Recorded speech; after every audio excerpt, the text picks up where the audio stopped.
미국에서 휴식을 취하겠다. 그러면 우리 아이들은 어떻게 되는 겁니까? 자, 이 문재인 대통령 얘기를 중심으로 쭉 살펴봤다면 이제 그 이외 인물들, 굵직한 사람들도 한번 짚어볼 때가 됐습니다. 어제 자유한국당의 정우택 원내대표가 문재인 대통령을 만난 자리에서 이런 말을 했는데요. 그 목소리부터 먼저 들어보시죠. 평소 또 탈북자 얘기도 많이 쓰셔서 그 얘기는 아마 적재적소의 인물을 안치겠다 이런 말씀이 되기 때문에 인사가 만사로 좋은 인생이 잘 이루어지시길 기대하겠습니다. 대통령께서 또 야당 대표하실 때보다 저희가 또 더 강한 야당이 될지도 그래서 오늘 그렇지만 또 정책적인 네, 저희가 지금 자유한국당의 모습을 살펴봤는데 사실 하고 싶은 말은 앞으로 바른정당과 자유한국당 어떻게 될까 참 이 부분이 궁금한 건데요. 네. 그러니까 이제 다시 이제 통합하는 거 아니냐. 이제 이런 얘기가 나오는 거죠. 안 그래도 지금 뭐 바른정당의 12명 그 의원들이 지금 뭐 일단 그 복당 신청을 지금 한 상태고 그 절차가 지금 진행되는 와중에 사실은 또 정우택 지금 원내대표 대표 권한대행은 좀 다른 얘기를 좀 하고 있어요. 그러니까 이 복당 문제하고 그다음에 이제 친박 이른바 3인방, 친박 3인방 징계를 이제 홍준표 후보가 선거 막판에 이제 철회를 하도록 이렇게 하지 않았습니까?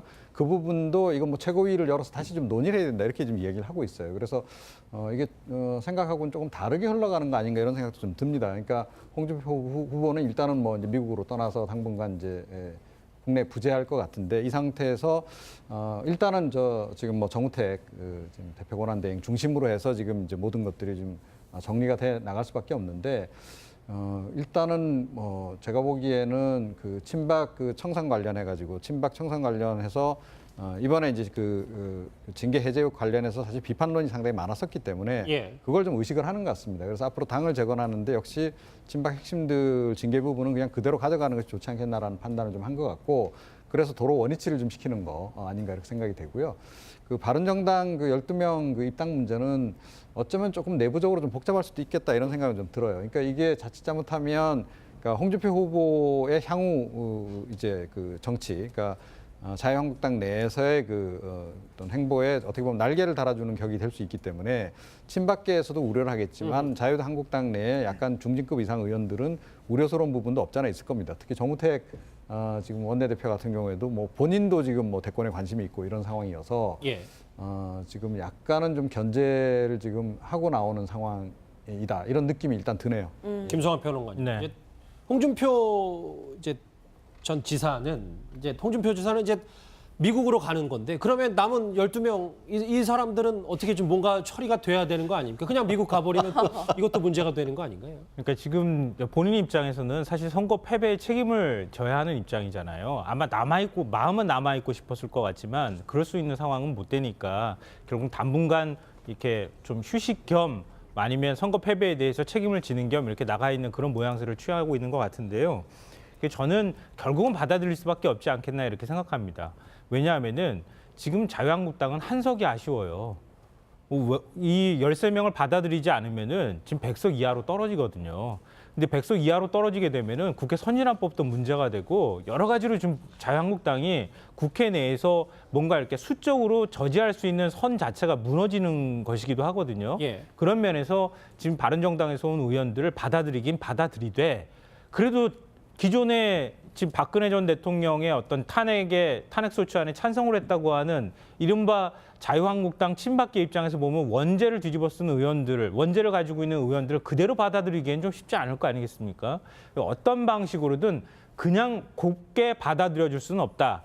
이런 점에서 충분히 절차와 과정들을 거치고 거기에 대해서 일종의 이제 우리가 그렇게 했던 것은 좀 잘못했습니다라고 하는 일종의 고해성사 같은 것도 좀 받고 뭐 이런 과정들을 좀 밟으려고 하는 것 아닐까. 그렇게 해야 나중에 가서도 계파 갈등이든 아니면 당권 투쟁을 할 때에도 유리한 위치에 설 것이다. 이런 생각이 좀 깔려 있는 거라고 생각됩니다. 예, 실제로 최 변호사님 물론 지금 홍준표 전 후보가 미국으로 떠나긴 했지만 분명히 앞으로 당권을 두고 굉장히 세게 붙을 거란 말이에요. 그런데 이에 대해 정우택 원내대표는 일단 홍준표 전 후보가 막 대선에서 떨어졌는데 당권에 도전하는 것은 모양새가 좋지 않다면서 좀 가름을 했어요. 그렇습니다. 한마디로 견적을 날렸다 이렇게 볼 수가 있을 것 같은데요. 아시다시피 그 홍 후보 같은 경우에는 미국으로 떠나면서도 내 앞길이 창창이 남아 있고 앞으로 할 일은 조국이 나를 부를 때를 기다리겠다 이런 취지로 여운을 남겼는 것 같은데요. 만약에 이 12분을 바로 입당을 시키면은 이른바 홍준표계 한마디로 홍준표 후보의 독고다이에 이 날개를 달아주는 거 아니겠습니까? 그러다 보니까 다가오는 6, 7월 달에 있은 이 전당대회에 대해서 서로 개파 간에 이미 내부적인 어떤 알게 모르게 어떤 신경전이 흐르는 것 같은데 예. 말씀드렸듯이 중요한 거는 선거는 결과인데 이번에 보수 분열은 곧 필패라라는 것을 입증했지 않습니까? 그렇기 때문에 어떤 식으로든 내부적인 어떤 잡음은 있겠지만 큰 틀에 봐서 내년 2월 달 지방선거까지는 아마 당을 합치는 취지로 나갈 가능성은 상당히 높지 않을까 싶습니다. 유승민 의원 또 궁금한데 취재진이 개표 결과를 묻자 이렇게 답했습니다. 목소리 들어보시죠. 정부에서 좀 고르게 이제 표가 나왔는데 예, 고르게 낮게 나왔죠. 고르게 앞으로는 고르게 높게 나올 수 있도록 정말 노력하겠습니다. 예, 협력할 거는 협력하고 또 비판할 때는 매섭게 비판하고 그런 역할을 꾸준하게 일관성 있게 하다 보면 저는 국민들께서 저희들 계속 더 호감을 가지고 봐주실 거라고 믿습니다. 유승민 의원이 재치까지 제 경력이 시작한 것 같은데 이현정 의원님. 어찌됐건 저 표정만 봐도 뭔가 완주하면서 본인은 본인 몫을 다했다라고 스스로 생각하는 것 같아요. 참 여유가 있어요. 일단 지금 지난 취임식 날 또 이제 나타났었고.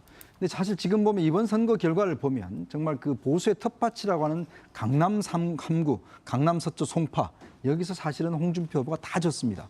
강원도에서 졌어요.